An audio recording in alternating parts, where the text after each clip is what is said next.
am here. Sorry I'm a little late. The internet has been very wonky. But as promised, we are going to be making these little bridge bead rings. Woohoo!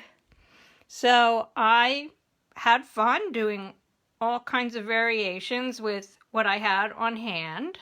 There are lots more bridge bead colors than what I have represented. This is just what I happen to have at home.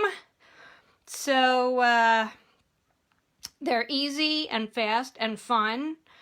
The bridge beads are really cool. They're very elegant, aren't they? Very nice and graceful. They have 3 holes. So you absolutely want to make sure that you check every hole before you use a bead to make sure that it's clear. And I'll show you an example of a little mutant. Can you see how there's no middle hole all the way through? So you want to make sure when you check.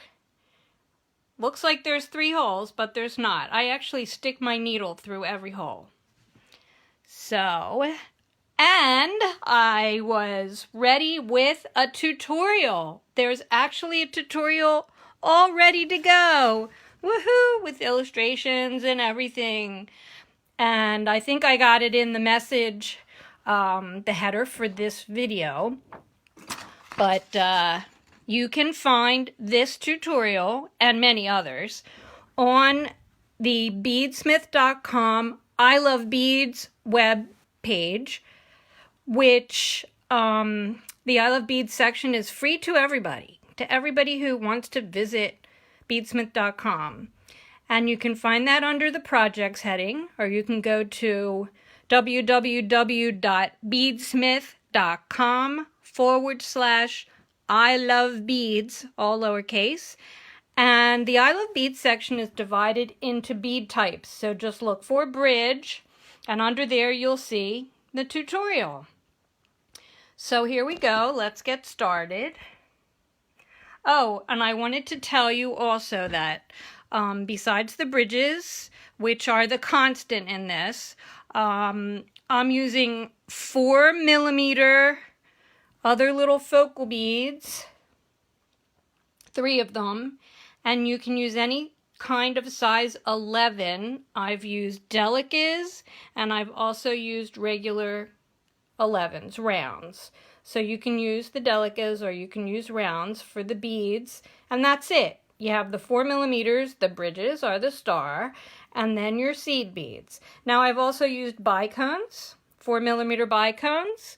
You can also use, so I have bicones, I have other little rounds. Whoops, there they are, little snake beads. These are pretty cool. And of course, any other kind of round, 4mm is the size that my pattern fits. I happen to like using the little crystal pearls. They just enhance the elegance of the bridges, I think. And of course, you can get all kinds of colors and things in here. So, now let's get started on the step-by-step. Hi, Leslie Pope, the other half of Team Leslie, and hi, Janet. Thanks for joining us. Alrighty.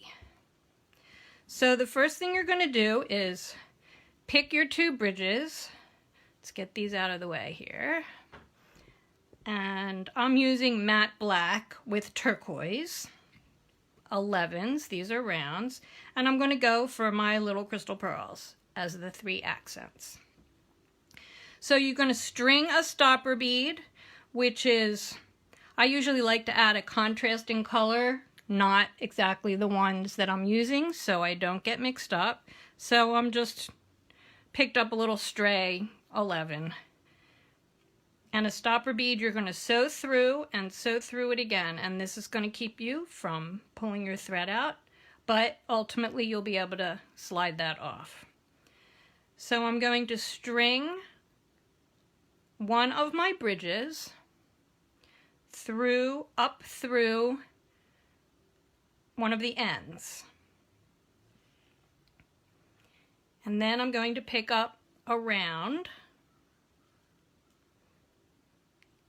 and I'm going to sew through the other end of my bridges, and you can see how the curves are facing each other with the convex on the outside and the concave on the inside.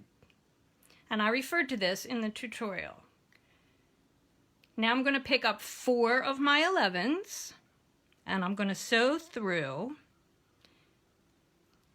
the middle hole of what I'm going to call the top 11. So this is the top, this is the bottom. Sew through the middle.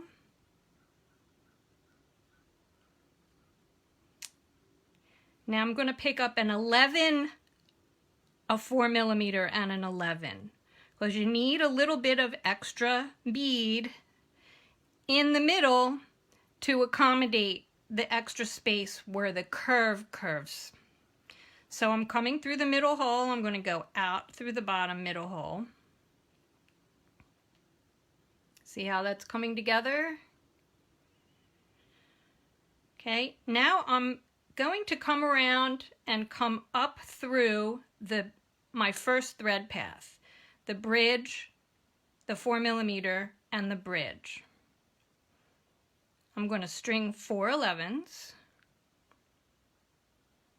and avoid my stopper bead. You can see I'm kind of holding it in my hand, and I'm going to go through the bridge, the 4mm, the bridge, and I'm going to go through all 4 of the 11s across the top of the bridge.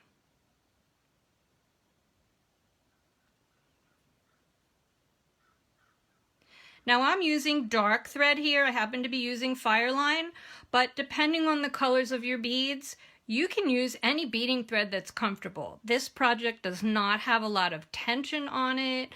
It doesn't get a lot of friction in terms of pull against the thread. So if you want to use Nymo or another color thread to blend in, which I actually did on this ring, it's kind of hard to see. I actually used a blue thread, which really blends in nicely to the silver and the other beads. Okay, anyway, coming out, we came up this way, strung, went around stringing beads, strung more beads, came back out the previously strung beads. Now I'm going to string 4 more 11s. And I'm going to go in the other end of the bridge, convex side, string another pearl. Where are you?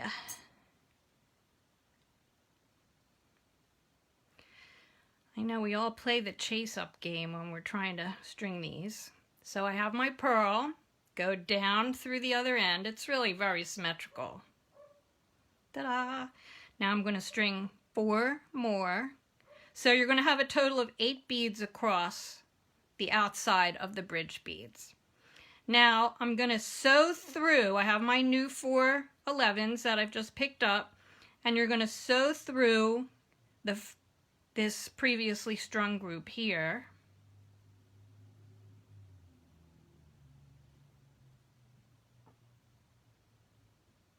Like that. I'm going to take my stopper bead off. At any point, once we get finished with this next step, you can weave your tail in. But what I'm going to do now is, after you've done this for the first time, you're going to sew through all these outer beads. Don't go through the center again in this project. You're going to sew through all the outer beads twice more and come out from beads down here. So let's do that. I'm going to turn it so that I can access it easily. So you're going to go up the end. You're repeating existing thread paths around through the seed beads and the bridge ends and the 4mm that are between the bridge ends. And you're doing this a couple times because the seed beads that are around the bridges are what you're going to attach your band to. You can see there on the one I'm wearing. So by stitching around a couple times, you're just securing these beads. There's always a reason why you do stuff. And you can see I'm not trying to sew through all the beads at once. I'm taking my time, sewing through. And I'm going to do this one more time around. So this is the beginning of, I guess, kind of my third pass, including the first ones. And I can see that there's people leaving comments, but because of the angle where I'm sitting in front of my bead mat and the phone is just a tad out of my vision to be able to respond to you guys. Okay, so you end up actually coming down to the first row of 11s.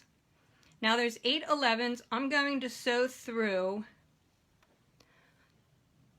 to come out. I'm going to sew through from the end where I'm exiting and sew through 6 of the 8. So I'm going to come out right here. Because to keep the band centered, and the band is going to be 2-drop peyote, 4 beads, 2-drop square stitch. Now we're going to have these 4 middle beads are going to be used to start your band. So here's how square stitch goes. If you already know this, you're going to be like, oh my God, this is so fast and easy. All right, so you're coming out, picking up 2 11s, sewing around, here, let's get this out of the way, sewing back through the last 2 that you just passed through on the band.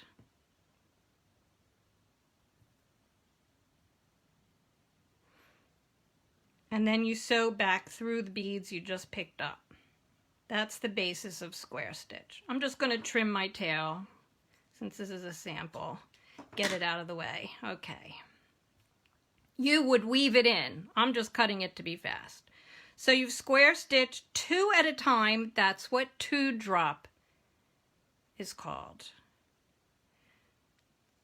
Okay, so I see somebody saying, oh, hey, Lisa, no bridge beads? No problem. They're available. Check with your favorite bead reseller and ask them for the BeadSmith's bridge beads. All right, so 2 square stitch beads. I picked up 2 more. Now I'm going down to the next 2 on the bridge and sewing back in through those. So it's a kind of a circular motion around and around when you do square stitch, which is kind of funny since it's called square stitch, but the thread really does kind of go like this. Pick them up, sew through the 2 in the previous row, sew out through the ones you just picked up. Then you sew back through the previous row all 4 beads that are involved and out through the 4 just added. That's the basis of square stitch. 2-drop, whoops. 2-drop because there's 2 at a time. It goes faster. Could you do it 1 at a time? Sure. Okay, now I'm going to go back in the other direction, working it the same way. Picking up 2 11s, sewing around through the previous row, 2, going out through the 2 I just picked up, stringing 2 more, doing the same thing.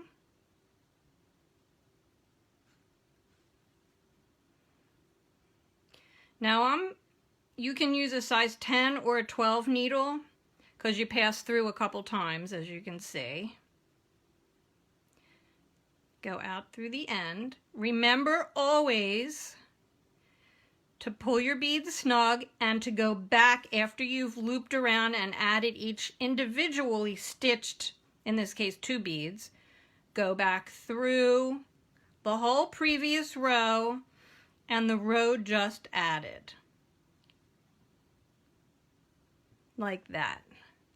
I'm going to do that one more time and then we're almost done. I'm going to show you how to attach the band to the other side. Pick up 2 11s. Let's see, how about if I try to get this closer? Pick up 2 11s. Sew through the last 2 11s of the row that you're just exited. Sew through the new 2 beads. Pick up 2 more, sew through the next 2, and out through the new beads. Make sure you don't skip or get your thread caught. Now also, can you see how I'm always trying to pull my thread straight out of the bead hole?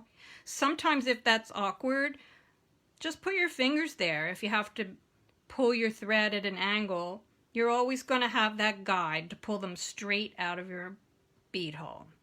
So now, what do I do next? I added the 2.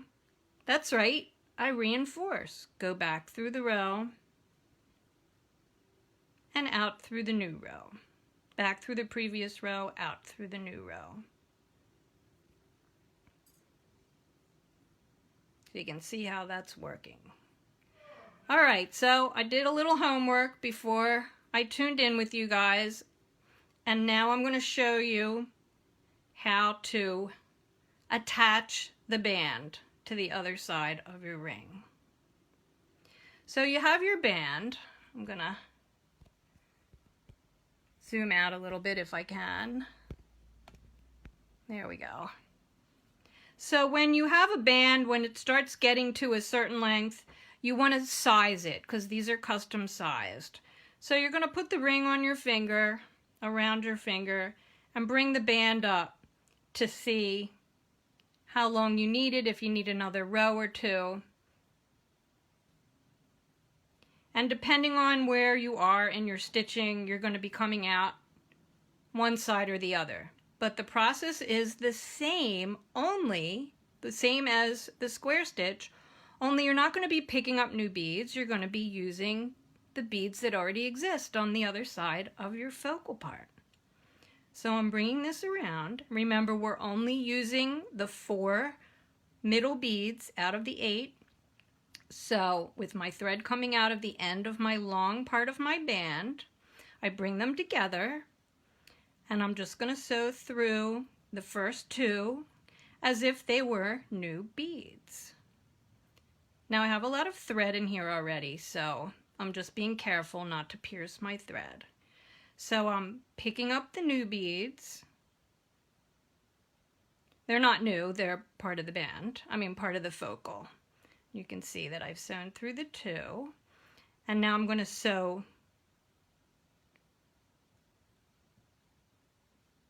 through the first 2 in the band end. And through the 2 that were just used and the next 2, as if you were picking up new ones.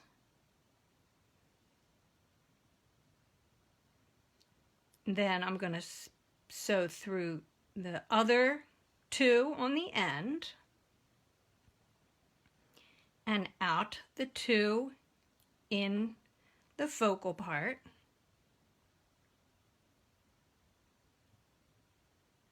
And pull it snug, and now I'm going to reinforce by going through the previous row, which was the last row in the long part of the band, and the 4 11s in the focal part. That's it. Now you can weave your thread back in. I'm just going to go row by row, going back and forth until my thread is hidden, and grab my thread zap. Here it is, because I can get nice and close.